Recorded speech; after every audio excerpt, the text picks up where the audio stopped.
इस एक्सप्लेनर में आपका स्वागत है। सीधे मुद्दे पर आते हैं। आज हम एक ऐसी जियोपॉलिटिक यानी भू राजनीतिक पहेली को सुलझाने वाले हैं जिसका असर हम सब पर और पूरी दुनिया पर पड़ रहा है। सोचिए, एक तरफ इतनी बड़ी जनसंख्या और तेजी से बढ़ती इकोनॉमी है और दूसरी तरफ एक ऐसी दुनिया जो लगातार बदल रही है। ये अपने पुराने आदर्शों और आज की कड़ी सच्चाइयों के बीच बैलेंस कैसे बनाती है? चलिए देखते हैं। तो सबसे बड़ा सवाल यह है कि आखिर 1.4 बिलियन, जी हां, 1 अरब 40 करोड़ से भी ज्यादा आबादी वाला एक विशाल देश आज की इस बनती हुई और ध्रुवीकृत दुनिया में अपना रास्ता आखिर तय कैसे करता है। एक तरफ तो बड़े बड़े आर्थिक लक्ष्य हैं और दूसरी तरफ दुनिया भर के जटिल गठबंधन। इन दोनों को एक साथ लेकर चलना सच में किसी टाइटरोप वॉक से कम नहीं है, और यही आधुनिक कूटनीति की सबसे असली परीक्षा भी है। इस पूरे सफर को अच्छे से समझने के लिए हम इस रूपरेखा पर चलेंगे। पहले विदेश नीति की नींव, फिर गुटनिरपेक्षता से लेकर बहुगुतियाता तक का सफर, उसके बाद यथार्थवाद और नैतिक नेतृत्व का मिलन, फिर पड़ोसी देशों के साथ संबंध और आखिर में भविष्य का वैश्विक निर्माता। तो शुरुआत करते हैं पहले हिस्से से, विदेश नीति की नींव, यानी किसी भी मजबूत इमारत के आधार का निर्माण। अब यहाँ एक चीज समझना बहुत जरूरी है।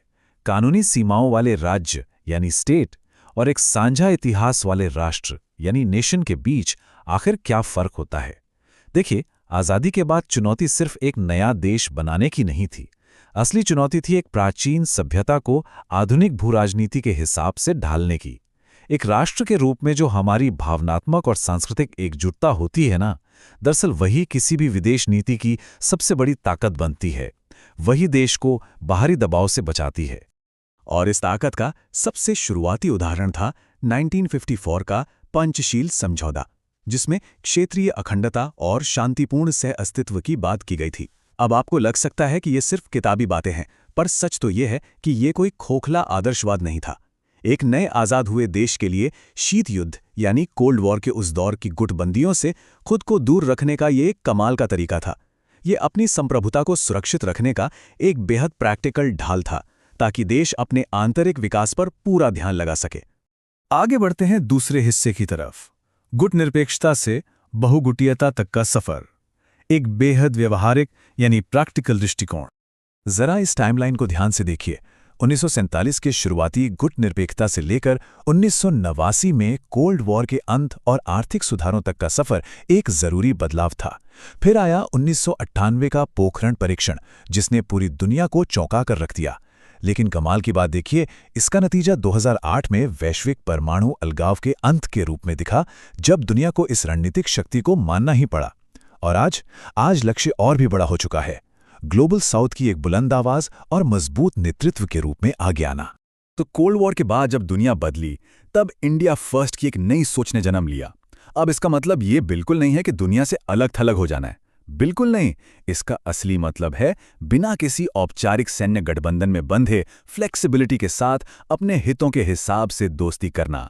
एक ऐसी आज़ादी जहां फैसले सिर्फ और सिर्फ देश के फायदे को ध्यान में रखकर लिए जाएं, किसी महाशक्ति के दबाव में आकर नहीं।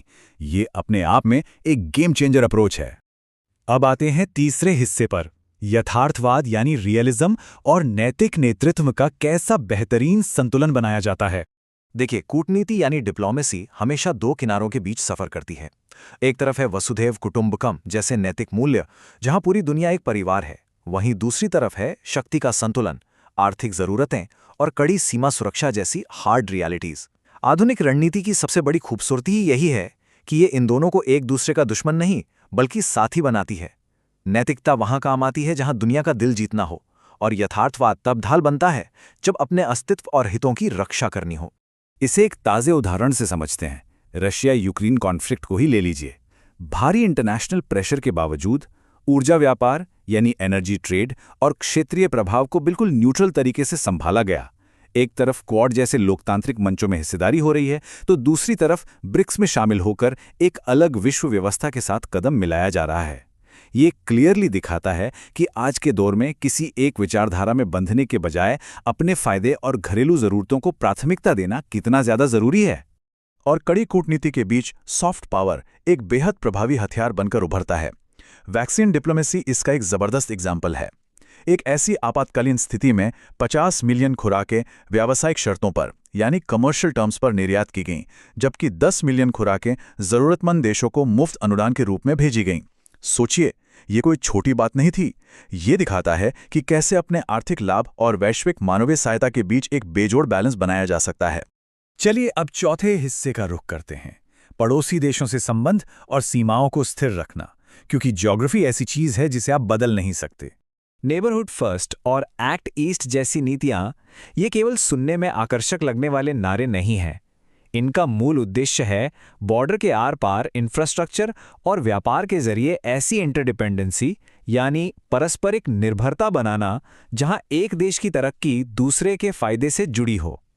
चाहे वो भूटान के साथ बिजली साझा करना हो या क्षेत्र के जटिल सीमा विवादों को हैंडल करना हो, आखिर लक्ष्य तो एक स्थिर और शांत पड़ोस का निर्माण करना ही है ना। अब इस नंबर को देखिए, 1.5 बिलियन डॉलर यानी लगभग 12,000 करोड़ रुपए अफगानिस्तान के शिक्षा, स्वास्थ्य और इंफ्रास्ट्रक्चर में किया गया ये बहुत बड़ा निवेश है।